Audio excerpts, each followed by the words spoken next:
Pemirsa, seorang warga di Palu, Sulawesi Tengah diserang buaya saat sedang mandi di Teluk Palu. Korban mengalami luka cukup serius di bagian tangan kirinya.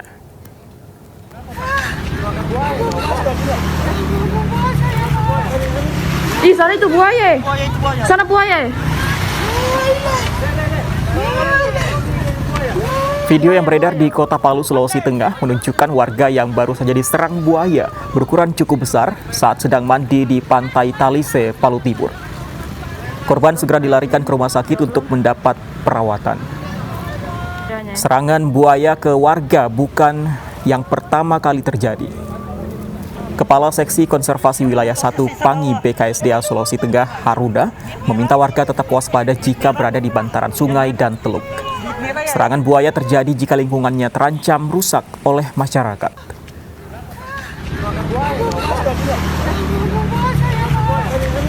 Ih, sana itu buaya. Sana buaya. Pemirsa, hujan deras dan angin puting beliung merusak puluhan rumah di Klaten, Jawa Tengah. Sejumlah rumah bahkan tertimpa pohon tumbang.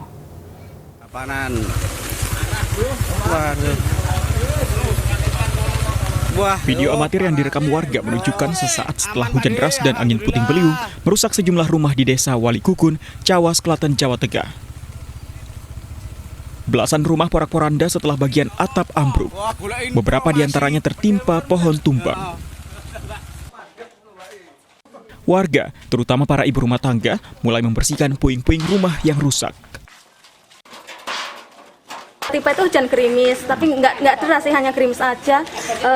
Angin juga nggak terlalu kencang, cuma hanya sedikit-sedikit agak kencang. Setelah itu kok tiba-tiba langsung begitu cepat berlalu, kita juga nggak tahu, langsung semua pada menyelamatkan diri keluar gitu aja. Dan tahu-tahu setelah angin reda, rumah udah porak-poranda semua. Meski tidak mengungsi, warga berharap bantuan untuk perbaikan rumah mereka. Kerusakan ditaksir mencapai ratusan juta rupiah. Dari Klaten, Jawa Tengah, Saiful Effendi, iNews melaporkan. Banjir yang tak kunjung surut di Kabupaten Asahan, Sumatera Utara membuat kondisi pengungsi semakin memprihatinkan. Para pengungsi kekurangan air bersih dan menderita penyakit gatal-gatal.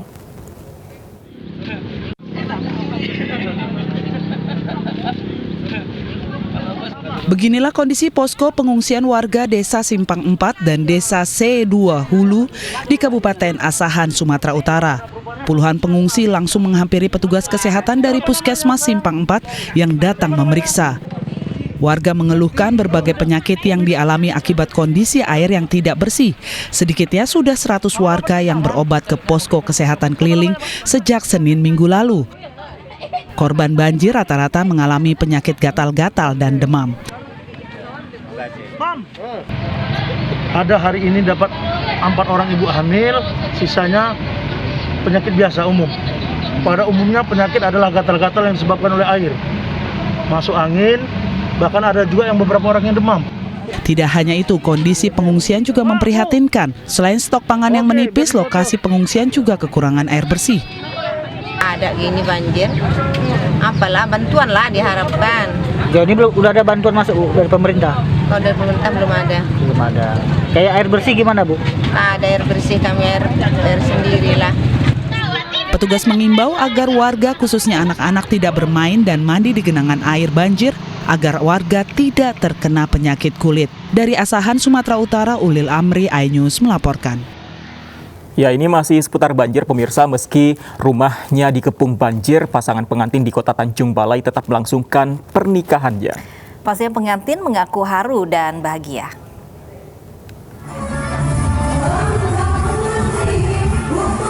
Wiwit, pria asal Kota Tanjung Balai yang diarak pihak keluarga saat terjadi banjir menuju rumah pengantin wanita di Kelurahan Selat Lancang, Kecamatan Datuk Bandar Timur, Kota Tanjung Balai, Sumatera Utara. Meski banjir mengepung kediaman pengantin wanita, tak menyurutkan semangat pengantin pria untuk tetap melangsungkan resepsi pernikahannya. Ismayati, pengantin wanita, mengaku haru dan bahagia karena resepsi pesta pernikahannya saat banjir melanda di wilayahnya. Ia berharap banjir yang terjadi saat ini di Kota Tanjung Balai cepat surut dan kehidupan kembali normal. Terharu lah, campur bahagia, sedih. Banjir di kota Tanjung Balai terjadi sejak beberapa minggu terakhir akibat jebolnya tanggul di Asahan.